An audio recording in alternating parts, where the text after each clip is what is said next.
Olá pessoal, boa tarde. Nós vamos continuar com o nosso estudo de Física Básica 2. Nós já vimos nas aulas passadas alguma coisa sobre o processo isobárico, ou seja, processos a pressão constante, onde nós trabalhamos com o calor específico à pressão constante, né? Agora nós vamos falar sobre outros dois processos. Aliás, tem um processo que eu já havia comentado em alguns exercícios, que é o processo isotérmico, né, que ocorre a temperatura constante, e depois nós vamos falar sobre o processo adiabático. Mas começando comentando novamente o processo isotérmico, a característica marcante desse processo é que o produto da pressão vezes o volume, segundo a equação de Clapeyron, tem que ser proporcional à temperatura. Como o processo é isotérmico, né, ou seja, a temperatura constante, eu posso escrever a pressão, a equação de estado, pressão contra volume, como uma função que depende de uma constante sobre V, ou seja, é uma função decrescente conhecida, né, onde o nível dessa função é definido por essa constante aqui, ou seja, especificamente pela temperatura. Então, a temperatura ela vai definir, né, mais ou menos o nível onde eu vou escrever, desenhar essa função isotérmica, mas basicamente ela tem uma característica bem peculiar, né, que é o decrescimento com a temperatura, com uma função de 1 sobre V, certo? Onde essa constante, né, é nRT. Existe outro processo, que é o processo adiabático, ou seja, sem trocas de calor, onde a dependência da pressão contra o volume cai mais acentuadamente. E é isso que nós vamos ver agora. No processo isobárico, nós queremos saber como é a função, né, de P contra V. Eu sei que não é uma função do tipo 1 sobre V, porque ela cai mais acentuadamente. Então, ela deve ser 1 sobre V elevado a uma constante. E eu quero saber que constante é essa maior que 1, né? Maior que 1 porque ela está caindo mais acentuadamente. Eu sei que é desse tipo, né? 1 não, né? Uma constante sobre V elevado a gama. Eu preciso saber que gama é esse, como é que ela cai, certo? Então, para a gente entender isso, nós vamos partir novamente da equação de Clapeyron, onde PV é igual a nRT, né, para gases ideais ou para gases rarefeitos que se aproximam do comportamento ideal. E a gente então precisa, como nós queremos uma função somente de P e V, eu preciso substituir a dependência com a temperatura por alguma coisa em função da pressão e do volume. E para fazer isso nós vamos nos valer da primeira lei da termodinâmica, né? Sendo o processo adiabático, não há troca de calor, e isso aqui vai ser zero, tá bom? Imagina, eu tenho um sistema onde eu tenho um isolamento térmico, né? Mesmo que haja calor, diferença de calor, não vai passar esse calor aqui. Eu vou poder variar a pressão, né? Variando o volume, e eu quero saber como se correlacionam, né? Então, sendo Q igual a zero na primeira lei, eu vou ficar com a variação da energia interna, que nós sabemos, né, que ela é proporcional à variação da temperatura, vai ser NCV dt. Eu estou fazendo no limite infinitesimal aqui por conveniência, né? Eu estou pegando uma pequena variação de energia interna que vai estar associada a uma infinitesimal variação do volume, uma pequena variação aqui desse pistão. Então, nós sabemos que mesmo que o processo seja isobárico, ou seja, a pressão constante, nós vamos poder usar CV para calcular a energia interna, né? Porque isso aí é uma constante apenas.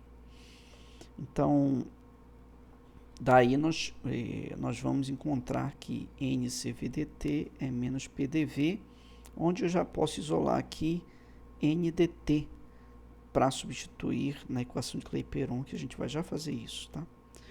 Então, NDT vai ser igual, vai ter essa dependência com a pressão e volume, ou seja, vai ser PDV, ou seja, trabalho realizado pelo calor específico ao volume constante. E agora eu vou pegar a equação de Clapeyron e vou também fazer uma variação infinitesimal. Sabendo que PV é igual a nRT, então se eu pegar uma variação infinitesimal de PV, né, já que eu quero colocar dt aqui para usar a minha relação anterior, dt, então uma variação infinitesimal de PV é igual a PDV mais VdP, certo? Lembrando lá as nossas regras de derivação, e do outro lado vai ficar NR dt, certo? Então eu posso ainda pegar o R dividindo para o outro lado, né? De modo que eu vou isolar em dt, que eu já tenho do resultado anterior, que é igual a menos trabalho, né, para o calor específico. Então isso aqui vai ser, vou ter essa relação, certo? Muito bem, então eu posso agora separar, né, o R dividindo esse termo e o R dividindo esse, vou escrever separadamente, e de modo que eu posso pegar esse termo aqui que depende, que tem o elemento infinitesimal dv, né, trazer para esse lado e associar com esse. Então vai ficar P dv sobre R desse lado, né? Esse termo aqui fica aqui, tá? Esse termo eu vou repetir e igualar a zero, certo? Agora eu vou associar, né, os termos que tem dv e vou colocar em evidência, aliás, PDV, né, o trabalho, eu vou colocar em evidência. PDV, e vai ficar entre parênteses 1 sobre R e 1 sobre calor específico a volume constante. Esse termo aqui esse termo vai ser repetido, né? E agora, vocês vão já ver o motivo disso. Eu vou multiplicar tudo por R dividido pela pressão e volume, tá? Então, quando eu fizer isso, esse R aqui corta com R, esse R também corta, né? Aqui em cima vai aparecer um R, esse P corta com esse, tá bom? E vai ficar aqui um sobre V, vai aparecer esse termo, né? E esse V corta com esse V e vai aparecer a pressão aqui embaixo, que é esse termo aqui, tá? Então, por que foi feito isso? Porque agora eu tenho um elemento infinitesimal de V sobre V que eu vou poder integrar, né? Isso aqui vai dar um log aqui também. O dp sobre p, a integral disso é um log, né? Um logaritmo. Tá bom? Isso aqui tudo eu vou chamar de gama. Essa constante toda aqui eu vou chamar de gama. Certo? Se você não entendeu, volta um pouquinho o vídeo agora e tenta entender novamente. Tá bom? Então agora vai ficar dv sobre v, né? Uma constante, e dp sobre p igual a zero. Quando eu integrar isso aqui, tá? A integral aqui vai dar uma constante, né? E a integral aqui vai dar um log de v vezes gama, e essa integral vai dar o log de p. Isso, né, vai ser a integral de zero, que é uma constante. A integral indefinida. De modo que, pelas regras, né, do logaritmo, eu posso, o log da soma vai ser, ou melhor, a soma dos logs é o log do produto, e esse gama ele pode vir para expoente de v, né, pela regra do logaritmo. Então vai ficar log de v elevado a gama vezes o log de p, aliás, mais o log de p, né? E aí, então, eu vou poder associar isso e colocar o log de v elevado a gama vezes p, que é isso aqui, tá? Isso aqui é constante, tá bom? Então, se o log dessa coisa é uma constante, isso quer dizer que essa coisa aqui é uma constante. Logo, eu posso dizer que v elevado a gama vezes p é uma constante. Aí eu resgatei lá aquela relação que eu estava procurando, né? Que eu posso dizer que P vai ser essa constante dividido por V elevado a gama, né? Então, P num processo adiabático, que é o que a gente está estudando, ou seja, com calor troca de calor igual a zero, né? Isso aqui é igual a zero. Vai ter uma dependência, né, com V de uma constante por V elevado a gama. Então, para determinar a gama, eu vou fazer o seguinte, eu vou tirar o menor múltiplo comum, menor divisor comum, né? Vai ser R vezes CV, tá? Então, R vezes CV por R dá CV, vai ficar CV aqui em cima, e aqui vai dar R vezes CV dividido por CV dá R. Eu vou substituir R aqui. Então, vai ficar desse jeito, ó. Aqui é o menor divisor comum, né? Aqui dentro vai ficar R mais CV. E já tinha um R lá multiplicando, de modo que eu vou cortar, né, esse R. E vai ficar aqui dentro. Eu vou substituir a relação entre R, CV e CP. Você deve lembrar que CP é igual a CV mais R, né? De modo que R é igual a CP menos CV. Então, vou colocar aqui CP menos CV no lugar de R e mais CV, né? De modo que isso aqui corta, né? Vai ficar CP sobre CP igual ao que eu chamei de uma constante, chamei de gama, não é isso? Então, eu tenho agora definido, né, o gama que eu queria saber quem é, tá? Então, voltando, né, ao nosso resultado, a pressão ela é constante sobre V elevado a gama, onde gama é o calor específico a pressão constante pelo calor específico a volume constante, certo? E lembrando lá, né, do início da aula que PT é uma constante sobre V, ou seja, V elevado a gama cai mais rápido do que V, né? 1 sobre V elevado a gama cai mais rápido do que 1 sobre V. Por isso que a gente tem essa função aqui, né? As isotermas e as adiabáticas. A adiabática caindo mais rápido com o volume, certo? Então, novamente, se você não entendeu, volta o vídeo e tenta entender novamente, tá?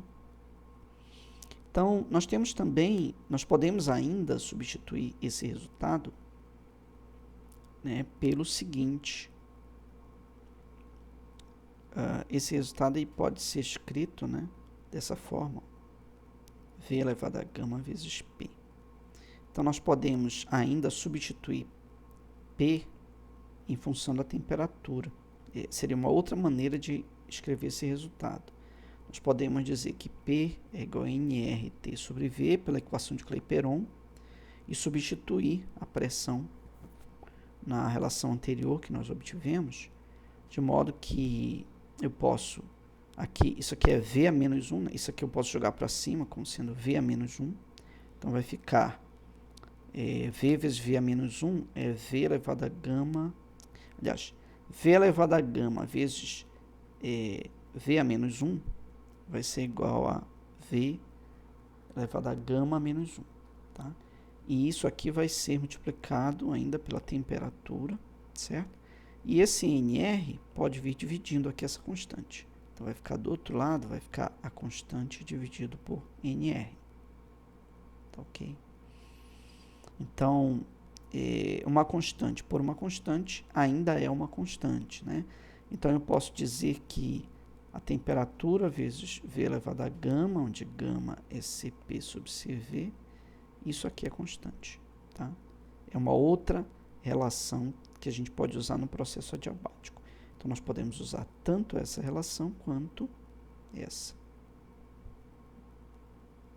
Muito bem. E um outro processo especial também que nós podemos ressaltar é o processo à expansão livre. Então, na expansão livre, nós podemos usar a mesma equação, mesma relação de uma isoterma, porque o que caracteriza uma expansão livre é que não dá tempo de trocar de calor, né? A expansão ocorre muito rápido.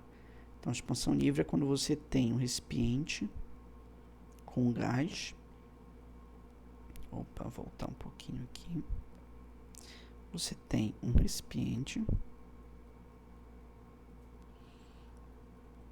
Dentro desse recipiente você tem gás, né? Melhor, você tem um recipiente menor, está ligado a um outro recipiente com uma válvula, e você vai então abrir a válvula.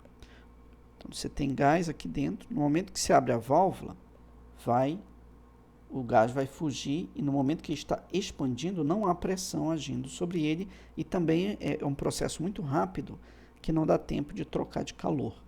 Então, nesse caso, a temperatura é mantida constante. Então, eu tenho um processo isotérmico também, de modo que P vezes V é constante. Isso quer dizer que a pressão inicial vezes o volume inicial é igual à pressão final vezes o volume final. Okay? Isso caracteriza aí o processo de expansão livre. Uma outra, então, resumindo, né, tudo que nós falamos ainda há pouco.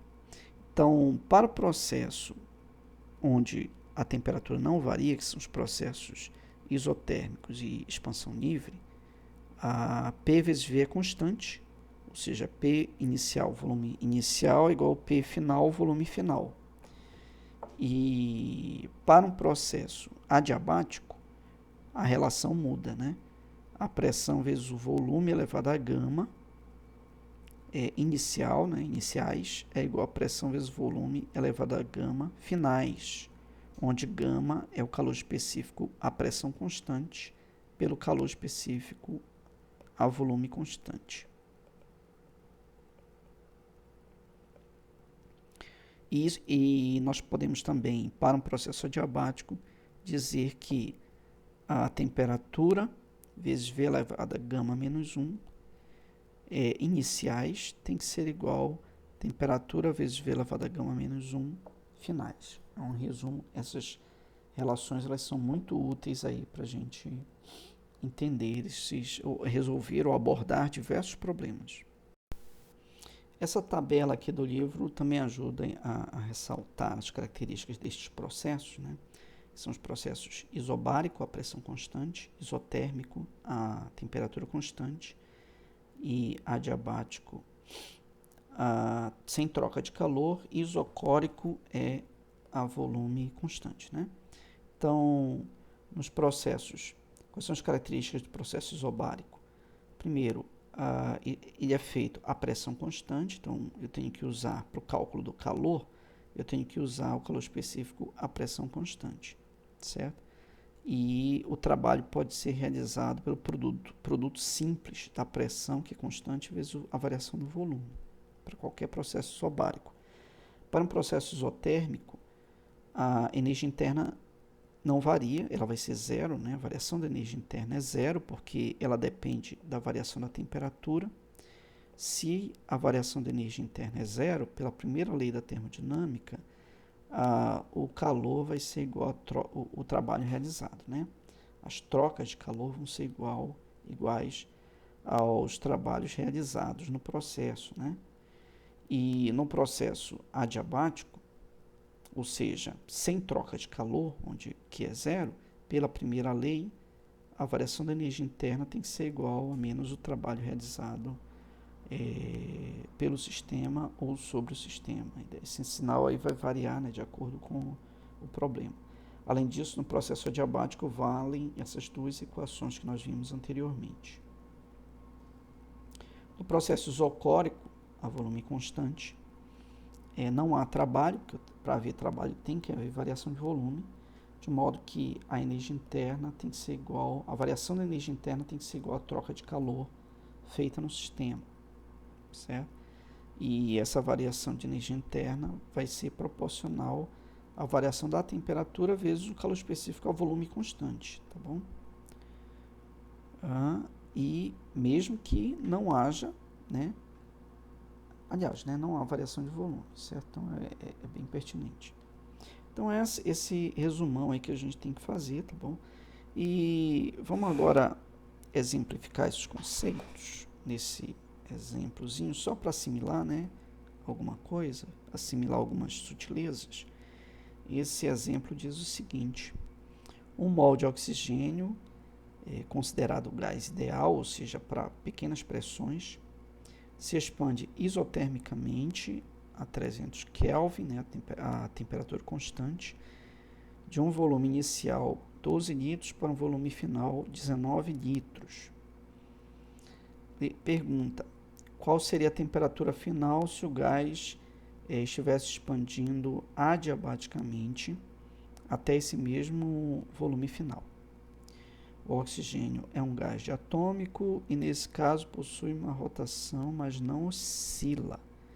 Então, é um gás diatômico, lembra que o número de graus de liberdade é 5, né, para o gás diatômico. Então, ele quer saber, no caso de um processo adiabático, qual seria a temperatura final. Então, no caso adiabático, a gente tem essa equaçãozinha valendo, né, que nós vimos ainda há pouco, onde gama é Cp sobre Cv. Aí você tem que ter o cuidado de calcular o Cp correto, considerando o número de graus de liberdade, né? Porque lembra que Cp é o calor específico a volume constante mais R. Ele é maior que Cv. E Cv é calculado em função do número de graus de liberdade, né? Para o gás monatômico seria 3 meios. Para o gás diatômico, 5 meios. Então isso aqui é Cv. Tá? E vai somar com R. Então, Cv, né, 5 meios de R, gás diatômico. E aí, desenvolvendo aqui em cima, vai dar 7 meios de R sobre 5 meios de R, de modo que corta R e você vai ter essa divisão de fração que vai dar 1,4, certo? Esse é o gama que você vai ter que considerar para esse processo adiabático, tá bom? E aí, então, agora, você quer calcular a temperatura final, aí você isola a temperatura final, o volume vai dividindo, então vai ficar esse produto inicial pelo V elevado a gama menos 1, né? E aí substituindo os valores da temperatura, volume inicial, o gama, né, que nós obtivemos, volume final, gama menos 1, e aí nós temos então uma temperatura final de 258 Kelvin, né? O gás então resfriou de 310 para 258 Kelvin. Foi isso que aconteceu aí nesse problema. Muito bem, então na letra B diz: quais seriam as temperaturas final e a pressão final se o gás tivesse se expandido livremente para um novo volume a partir de uma pressão de 2 Pascal. Então, no caso,